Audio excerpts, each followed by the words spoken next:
kita imajinasikan di sini ya. Jadi cerita fiksi itu membuka imajinasi anak-anak ya. Ada nggak yang tidak suka dengan cerita imajinasi atau cerita fiksi? Ada nggak yang tidak suka? Tidak masalah, nggak suka nggak apa-apa. Berarti orangnya itu apa? Logis, sukanya yang IPA eksak seperti itu ya. Berarti ya ada nggak di sini yang lain lagi? Enggak ya, aku beranda ya. Nah, tadi kalian sudah sudah menceritakan bahwa kalian itu menyukai karya fiksi. Banyak jenisnya anak-anak. Ada novel, ada cerpen, tapi juga ada komik, ada anime dan lain-lain. Ya, jika dilihat dari medianya pasti berbeda. Ada media yang bisa ditonton ya, atau audiovisual, ada yang hanya bisa dibaca seperti novel, cerpen gitu ya. Nah, jenis-jenis karya sastra itu juga ada banyak anak-anak ya. Tadi karya fiksi itu tidak terpacu hanya novel sama cerpen saja ya. Ada banyak sekali. Nah, yang berikutnya anak-anak, kenapa Bu Desi tanyakan itu? Sekarang ketika kalian menonton anime atau membaca novel atau membaca cerpen, kalian paham dengan isinya nggak anak-anak? Paham ya? Paham. Paham isinya itu dari apa contohnya? Kalimatnya, judulnya, apa lagi? Dialognya, alurnya. Ayo, untuk paham sebuah cerita. Nah, nanti kita pelajari ya anak ya. Nah, hari ini kita akan masih membahas berkaitan dengan teks fiksi ya. Teks fiksi tadi kan Desi menanyakan menonton atau membaca. Nah, sekarang materinya adalah kita membaca teks fiksi. Apa yang akan kita pelajari dari teks fiksi ini? Kita akan mencari unsur pembangunnya. Nah, Bu, mencarinya bagaimana? Mencarinya dengan cara menganalisis isi atau menganalisis unsur pembangun dari teks fiksi. Ya, dari teks fiksi nanti menggunakan cerpen ya. Nah, ini menganalisis unsur pembangun.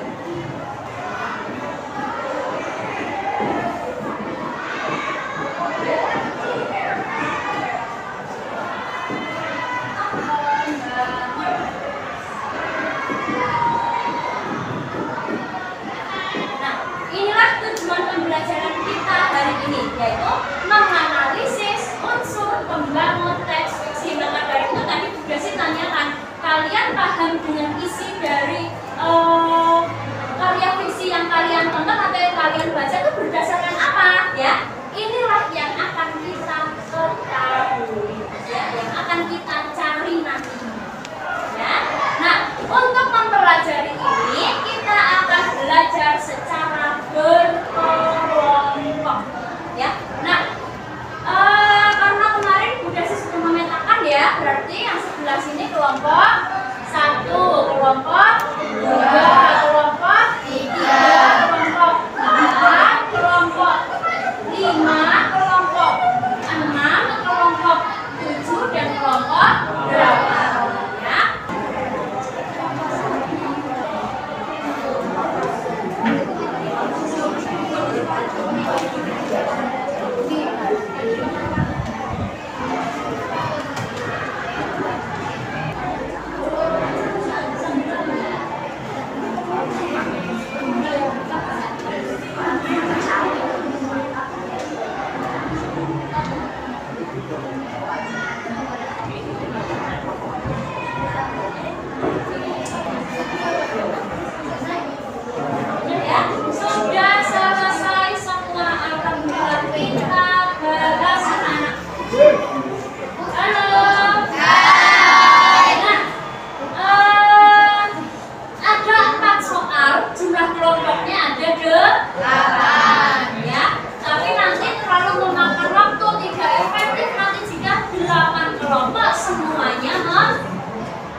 Jadi nanti pasangan berkelompok, satu presentasi, satu menanggapi. Nanti kelompok lain boleh menanggapi? Boleh. Setelah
Ibu yang sering memberi telur kepada Parki karena peduli terhadap kesehatan anaknya. Ya. Terima kasih Bu.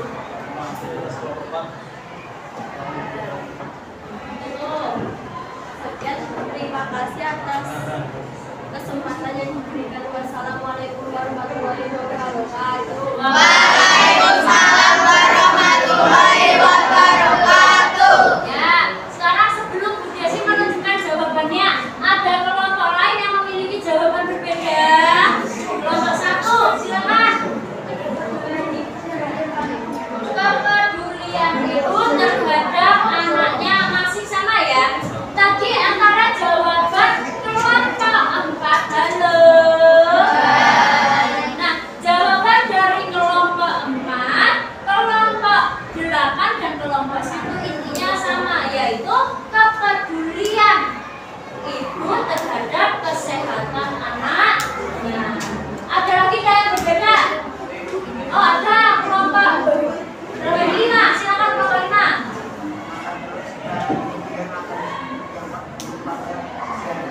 Ya, makan telur setiap hari berdampak buruk pada kesehatan. Ya, berbeda lagi ya, ada yang beda? Silakan. Parki alergi telur karena setiap hari makan telur. Parki alergi telur karena setiap hari makan telur. Jawaban dari kelompok 3 dengan kelompok 5 hampir sama, yaitu tentang kesehatan. Ya, jadi ada 2 jawaban. Ada yang mau menambahkan lagi tidak? Ada? Ya.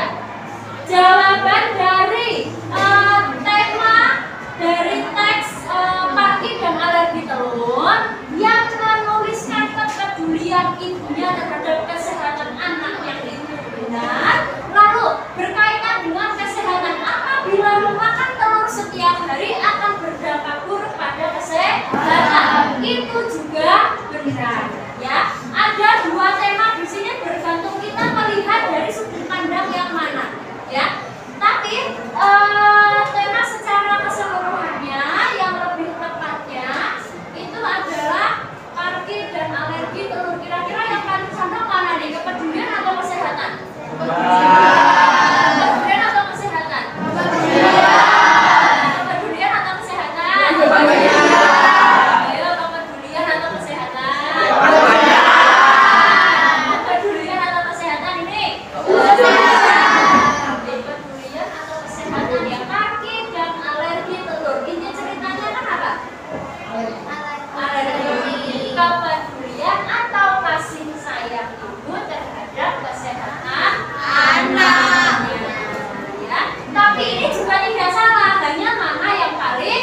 musik